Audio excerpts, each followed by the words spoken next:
When does a protest cross the line? I mean, where is that exact point where your right to free speech ends and a crime begins? We're going to get right into that today by looking at the case of Aaron Smith-Levin, an anti-Scientology activist whose protests didn't just make headlines, they landed him in jail.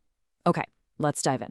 So here's how we're going to break it down. We'll start with the clash in Clearwater, see how a chalk powder incident sparked the first charge, and then watch as the legal lines get drawn.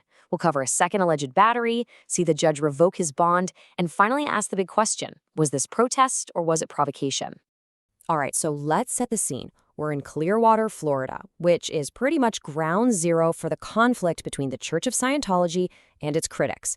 This is the backdrop for our main character, Aaron Smith-Levin, a former city council candidate whose protests against the church are constant and, well, they create a really, really tense situation. And this public comment, wow, it just gets right to the heart of the whole thing, doesn't it? Aaron provoked his arrest and now whines about how evil his victims are. This is the central debate. Is he an activist pushing for change, or is he a provocateur just looking for a reaction? That's the question that this entire legal case hinges on. Everything really kicked off with what seems like a simple bag of blue powder. Back in the summer of 2025, one of these protests took a physical turn, and that single moment started a chain reaction of legal troubles for Smith-Levin that, honestly, he probably never saw coming.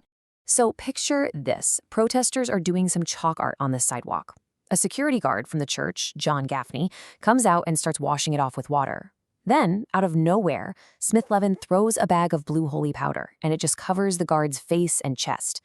Gaffney ends up going to the hospital for what they said was respiratory distress. And boom, Smith-Levin is arrested and charged with battery.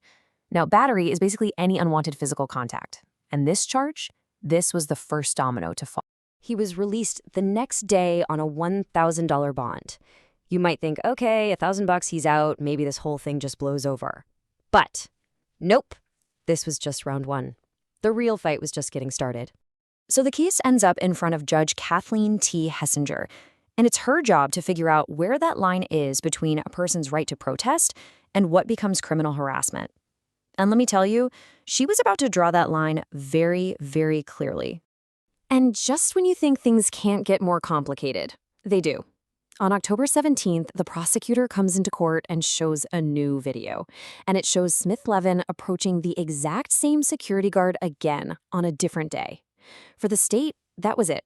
They'd seen enough and asked the judge for a no-contact order.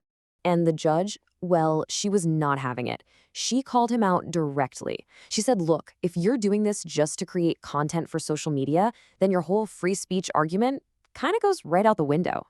It was a huge warning shot. So the judge laid down the law. A protective order was issued, and the terms were crystal clear. 0 contact with the guard, John Gaffney. You have to stay 500 feet away from his job. And, really importantly, you can't use your friends or social media to get to him either. The message was simple. Stay away. Period. But it seems that message didn't quite sink in. Because while he was out on bail for that first charge, another physical incident happened. This time it involved a door and another church staff member. And this was the mistake that would end up costing him his freedom. So what exactly happened at that door? Well, if you watch Smith-Levin's own live stream, you'd hear him yelling, "Ow, you just injured my foot. You committed battery on me." He's the victim. But the state's filing tells a completely different story. They say he used his foot to block the door and then push the other person into a wall. So you have two totally conflicting accounts of the exact same moment. Now, getting a new charge while you're already out on bond for a previous one, that is a huge red flag for a court. It basically tells the judge you can't or won't follow the rules. So the prosecutor immediately filed a motion to revoke his bond, which is legal speak for cancel his get-out-of-jail card and put him back behind bars. And that brings us to the day of reckoning, November 13th. This was the hearing where the judge would have to decide, does Smith-Levin stay free while he awaits his trial, or does he wait for it inside a jail cell? In court, Smith-Levin's lawyer shows the live stream video where it looks like he's the victim.